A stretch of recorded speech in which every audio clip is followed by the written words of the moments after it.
All right, welcome to the show. We got Time Weingarten, the head of social media at Overtime, on the show today. What's going on, my man? Yo, what's up? Thanks for having me. I'm hyped for this. Nah, dude, it's a pleasure, man. I think if you're in sports right now and you're in social, you definitely know Overtime. So for us, it's an honor and a privilege to have you on. You guys are absolutely killing it, and we would love to jump into your backstory and kind of learn about how you got to where you are today. Yeah, thank you again for having me. This is awesome. I appreciate you giving the Overtime welcome. Yeah, so I'm our head of social at Overtime. It's a sports media company for aimed at like younger fans, specifically, but all sports fans in general. My start is very like I'm the luckiest person ever, basically. I grew up in New York, just like loving sports, of course. Like, had no idea what I wanted to do though.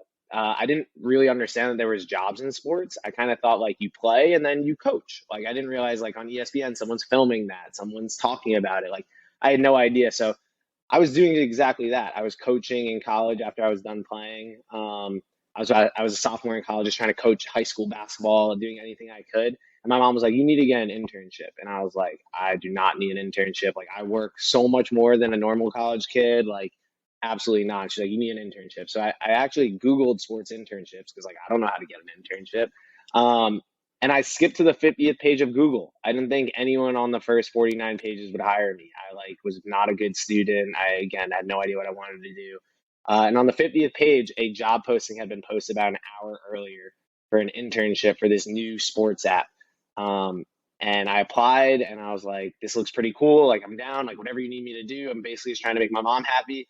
And one thing led to another. The people that had started that app kind of like as a side project, um, they turned into the founders of Overtime about like a few months after that. So I got an internship with them just like out of nowhere, started working for them, doing like random stuff, intern work, and then one thing led to another, and we started Overtime. And my start in social is I had no experience whatsoever. I didn't have my own Instagram. I had like a Twitter account with like 10 followers, and what I realized was really early was the people who had started it, Dan Porter, Ali Nicholas, Zach Wiener, like they're like the people who I've worked with since day one, about 6 years ago.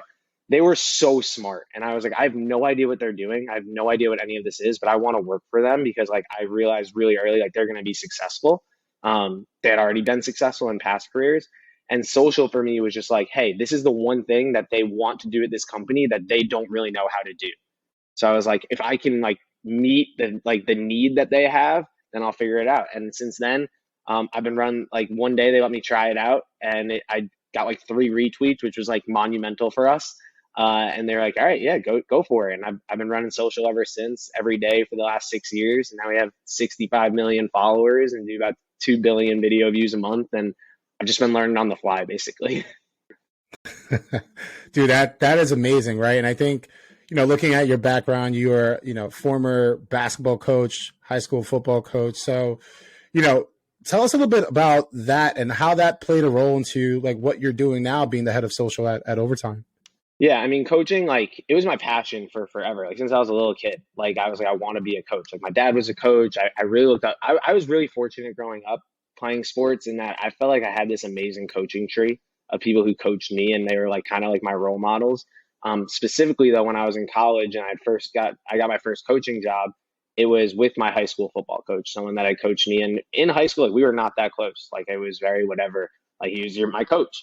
And then getting to work with him and seeing how focused and how much work he put into everything.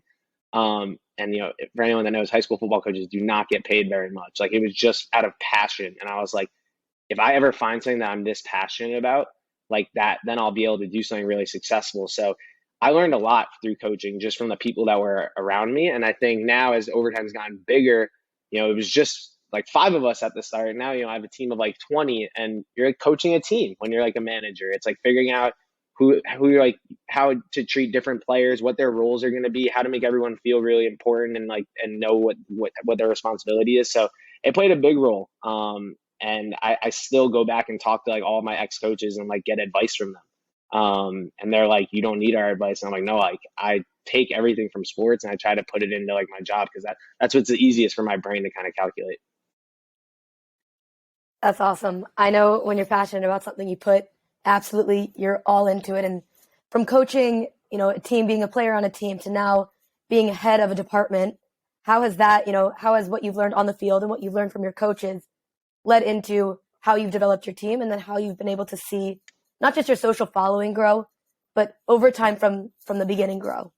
Yeah, I've noticed, and like I've noticed that we work with a lot of athletes, like people who had been in sports in the past, and that's not like a necessity to like work at overtime, of course. Like there's a lot of people that aren't athletes, but there's a lot of things that are comparable, especially in a startup atmosphere. Like you have to be really competitive and like really focused and want to give it your all. And I think I learned that a lot from sports growing up, but specifically with like growing the team and everything. Um, I think I learned from like sports in general that if you're the leader of the team, you have to like for those people that are on your squad, like for them to believe in you, they have to know that you're also putting in the work and that like you've done it before and you're willing to do it again. And like everything that we do at overtime, I try to make sure that I've done that job before or I've shown that like, hey, it's not like a crappy job or something. Like it's something that I've done before. I'm willing to do again. It's important to like what we're doing. And I think that's the biggest thing for me. Like I'm not like some loud like leader.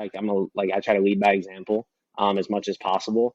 And I think on a sports team specifically, the biggest thing I've learned is like the closer everyone is, you don't have to be best friends with everyone, but just like knowing each other past just sports, past just your job, like really getting to know them as a person makes you want to work really hard. And in startup and in social specifically, it's 24/7.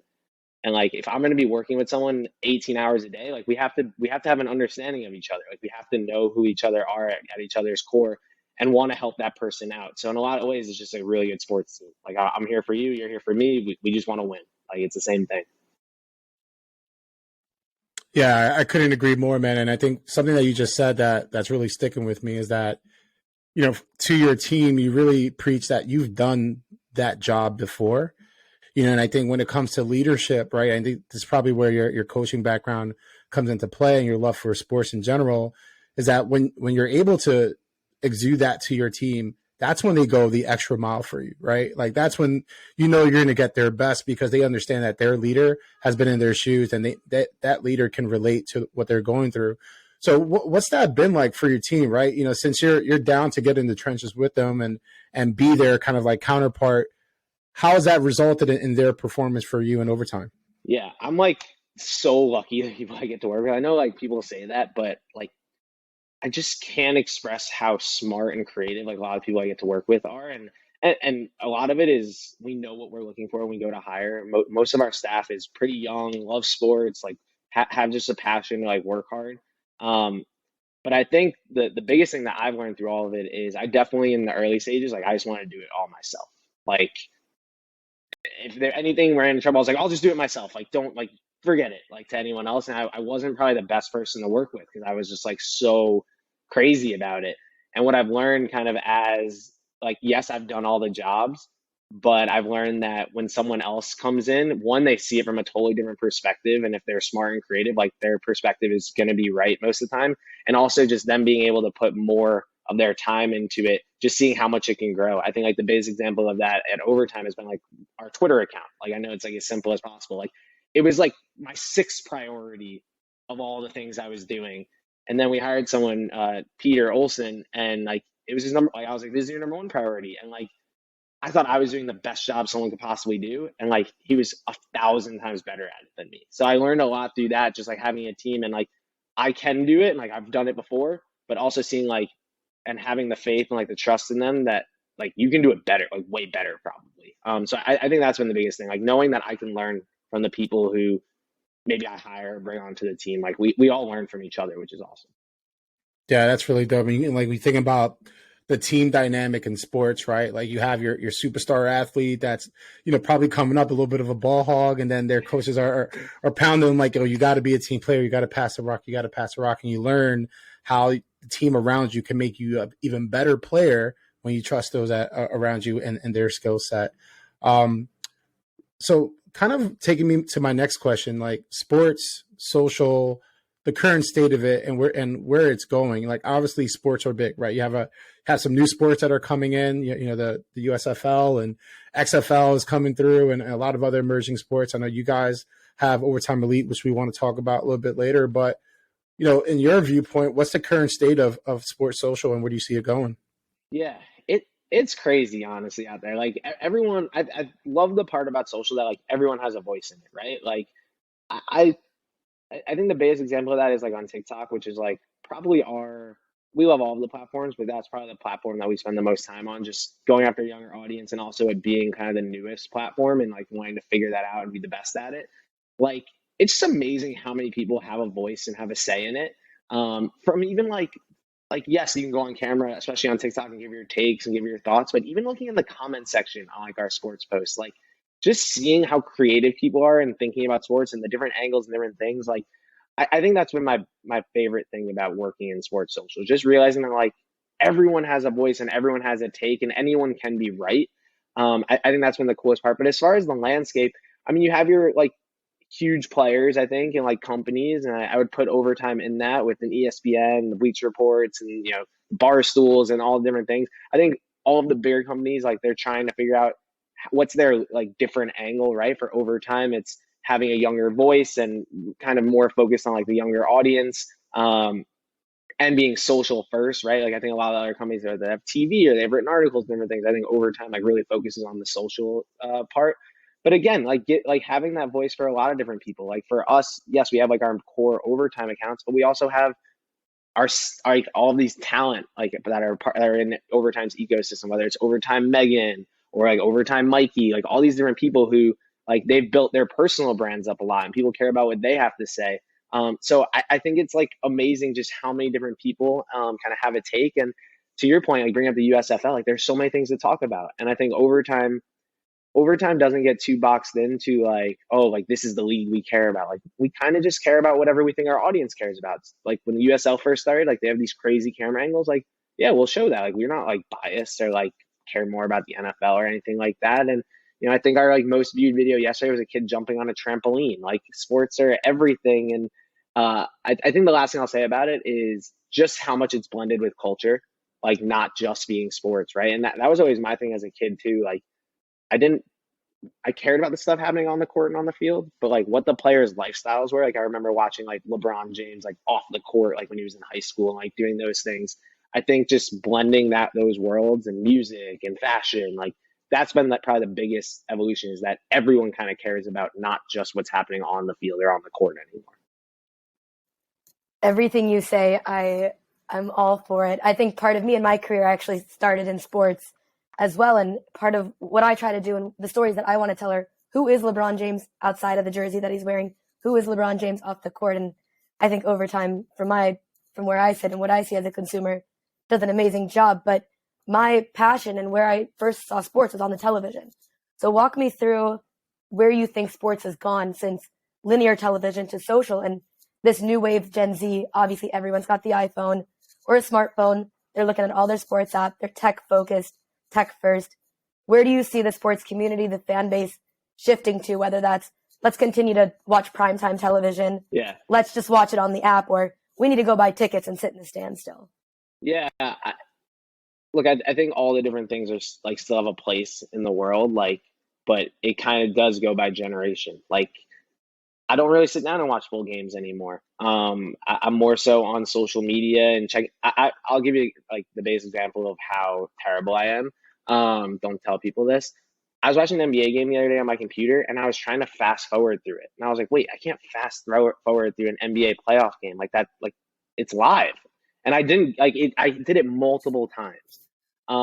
So I do That's think funny. we're just trying to move so fast, and trying to like hey, what's the next big thing? And like part of that's just me being like a social media person. So I do think I'm like on the far end, but I think a lot of stuff is going to continue to be on social.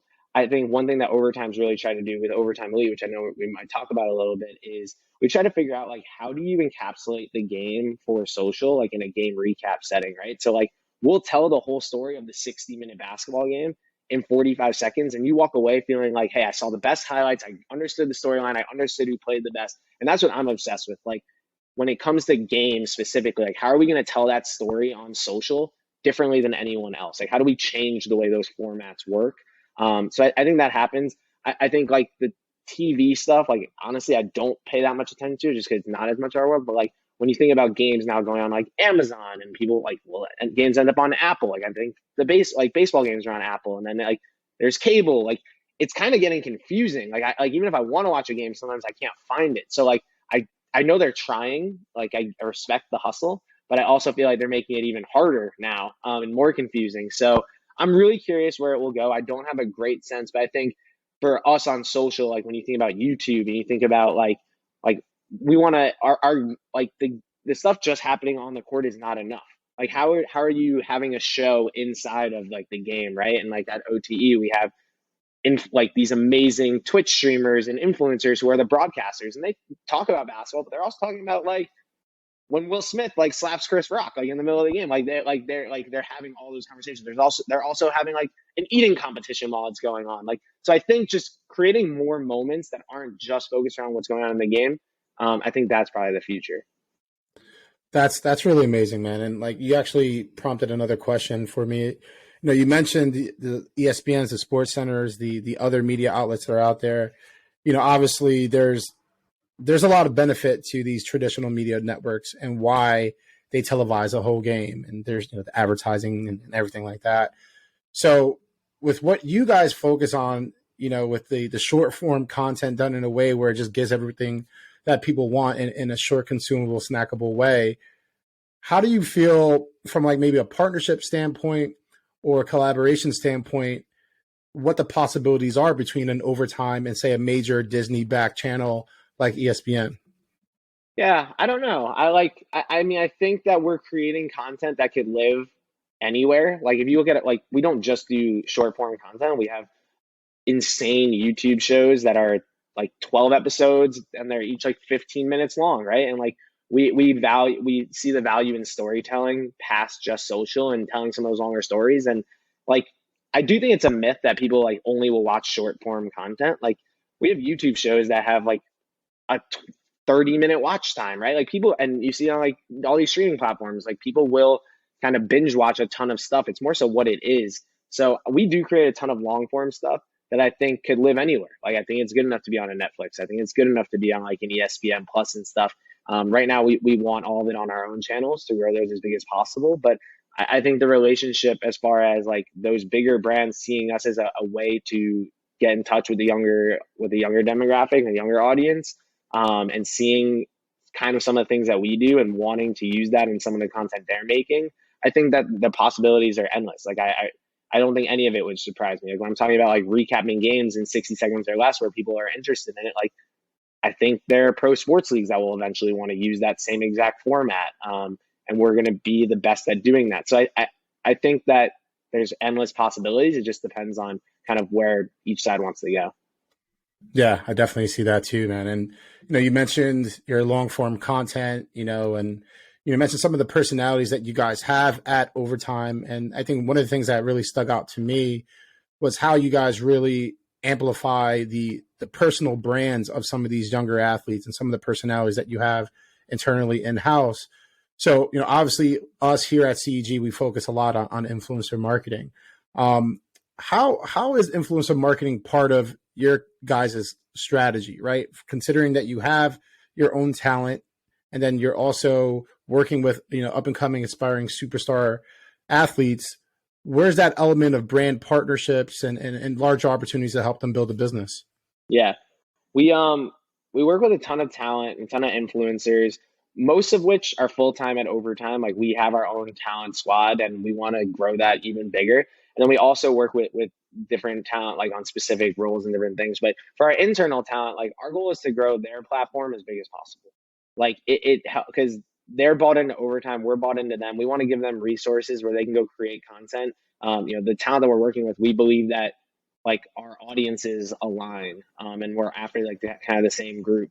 So to be able to grow them as big as possible, it only, it obviously helps our channels, and there's so many different things. But I think figuring out like what shows they can have at the start, and then where that kind of goes from there, right? Like we try to start with all of our talent, like, hey, here's one thing that you can crush and people will really get to know you for, right? Like, you're going to be the NBA person. Everyone's going to know you for that. And then once people really start to know them, we try to branch them out and keep broadening. Like, hey, you had a podcast.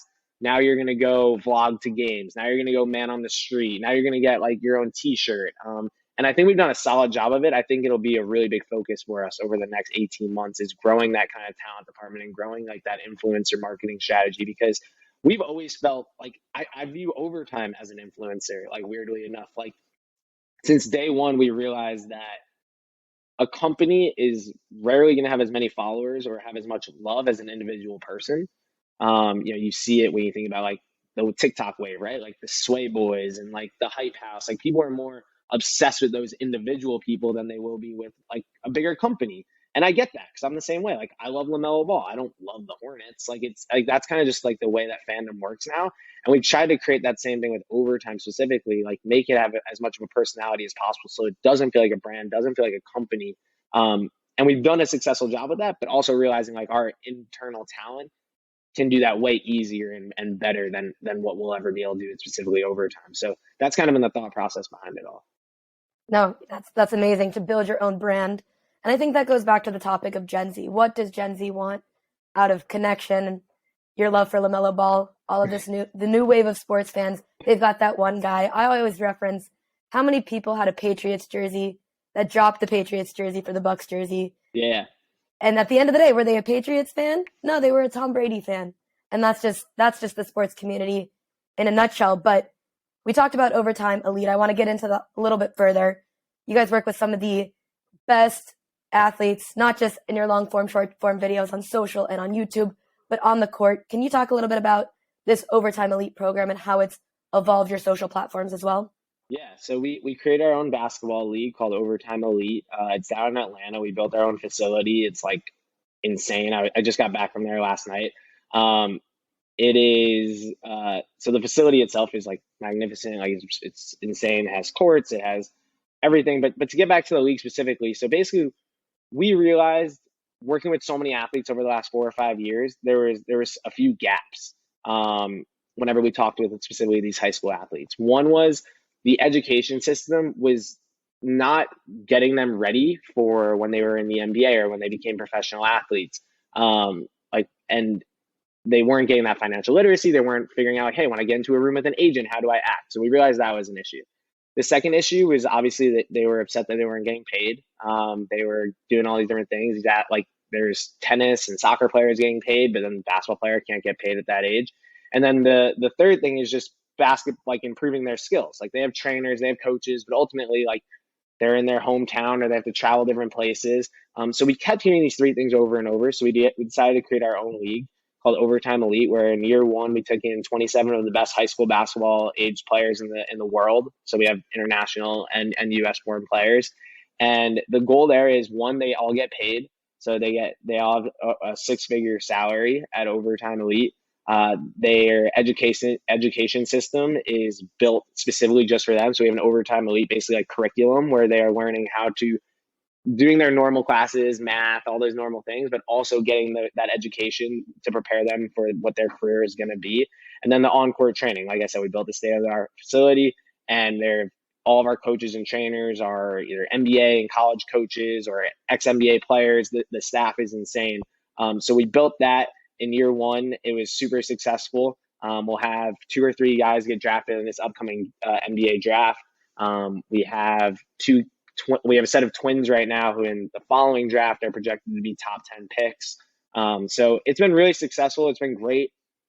And on the social side, it's been amazing because we have like all of this talent, all these athletes in one place now, and we're creating it's all original content with them. So we have an amazing social staff down in Atlanta. Shout out to them. They're crushing it. They just hit 1 million followers on TikTok in the first 8 months. They've grown, I think they have 400,000 Instagram followers.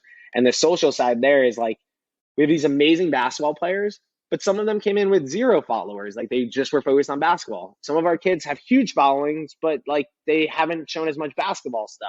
So figuring out how to grow them on their channels, also helping them grow the Overtime channels, it's been this awesome dynamic and figuring out kind of what each person, their goals are in social. And like I said, we've gotten to do a lot of cool things on social from the Overtime Elite handles when it comes to game, like recapping games, showing off highlights, getting people to know players they never heard about, working with some of our athletes who maybe don't like who don't care about social, and like figuring out what their kind of like interesting points are. So it's been awesome. It's so fun. I think another thing that we've done is we've brought in AMP, which is a big, they're like a group of streamers, and they're just like these up and coming kind of like talent. They all have millions of followers and they're cool, and they weren't really doing anything with sports though.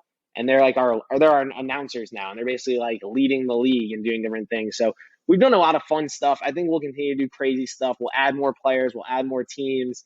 I could talk about it for forever, but I'll pause there. No, it's incredible. It's really just this new wave. It's so exciting, and the timeline of it all.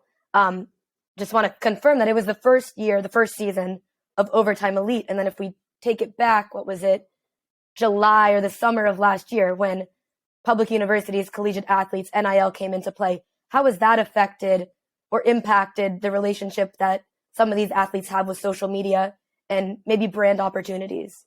Yeah, on Overtime Elite, it was definitely like cool to see, and hasn't impacted us much because our athletes are already getting paid and we're already working to get them deals. The cool part is now in year 2, we're offering a scholarship program where athletes who want to retain their college eligibility can still come to Overtime Elite and make NIL money, but not get a salary from overtime. So, for instance, the number 1 player in the country for the class of 2024, I believe his name is Nasir Cunningham. He actually just signed with Overtime Elite, and he's coming to OT, but he's actually not taking a salary because he wants to potentially go to college in a couple of years, but he can still make NIL money. So in the past, like, they wouldn't have been able to make any money if they did that, but now they can. So in that way, it's helped us it'll help us in year 2, and it's a cool second path. Overall, NIL, like, it's great. Like, I will say, like, I think that early on there was this rush, and then I felt like it kind of died off for a little, and now you're seeing it pick up back again. I'm curious to see how it continues to go and kind of grow. Right now, it definitely feels like the wild, wild west. Like, random quarterbacks get $1 million, and random cars are popping up. Like, I do think I'm not that tapped in with college sports. I don't claim to be a huge college sports man, but a lot of this stuff was already happening, and now I'm happy that it is more legit and more legal. Yeah, that's awesome. And I think overall, what you guys are doing through social with Overtime Elite and Overtime in general, and showcasing the value and the power of social is a real testament to, really having a great plan and having a great team and just really utilizing social for what it can be. And that is an extremely valuable asset to any brand's marketing strategy, right? And I think you guys really bring that to the forefront. So definitely kudos to you and the entire team, man. Definitely, pleasure to have you on. And before we jump, man, like we ask everyone that's on the show, what's a piece of advice that you have for someone that's thinking about a career in social or currently in social and maybe at a little bit of a crossroad right now? Yeah, I would say, and specifically in social, my advice to everyone is always like be authentic. I know people have said that in the past, but I think when you figure out what you want your brand to be on social, you have to really stick to it, and really try to figure out kind of who your core audience is. And the second advice I'd give is like build a community. Like I think so many people think about social and like I gotta get posts up and I gotta do well. Like I think a lot of creative people can create content that performs well on social. I think when you build a community and that's talking to your audience, that's DMing with them, that's having meetups, that's sending, like, being spontaneous. Like, I'm going to send you a random piece of gear today. We're going to have a random contest today to see who the top 10 overtime fans are. Like, I think that's what separates social media people is like when they understand that and they can build an audience through like having a strong community. That's really like the secret sauce, I think, for a lot of the best social teams and companies out right now. So that's the main advice I would give when it comes to social. And overall, just like I talk to a lot of like right out of college students, like I know everyone's always said it, but like you just have to find something that you like love to do. And like you'll figure out the rest. Like I loved working with good people. Like I didn't love social media. Like that wasn't like my passion in life. My passion was like working with really smart people that I felt like I could learn from. And it turned into social because like I loved working with them and I wanted to help. And like now I found my passion. Like you're not going to know everything on day one. It's more so like figure out something you like, figure out people you like, and the rest will likely work itself out. Yeah, that's huge, man. Doing what you love with the people that you enjoy working with, it's the most valuable thing that you can ever kind of make sure that's a part of your career path. So, big round of applause on that one, man. So yeah, before we jump off, just let everybody know where they can find you and the entire Overtime team on social. Yeah, so you can definitely check out at Overtime anywhere on social. We're all over the place. And then for me, I'm Overtime Tom on all social medias, but in DM, anything, I'm always down to talk. Awesome, man. Listen, make sure you guys follow Tom, follow Overtime. If you're in sports or you just love great content and want to see how social strategy can really be executed at a high level, it is a must follow account and brand. Tom, thank you so much for being on the show, and thank you for talking that talk with us. Thank you guys. I appreciate it. All right. Thank you.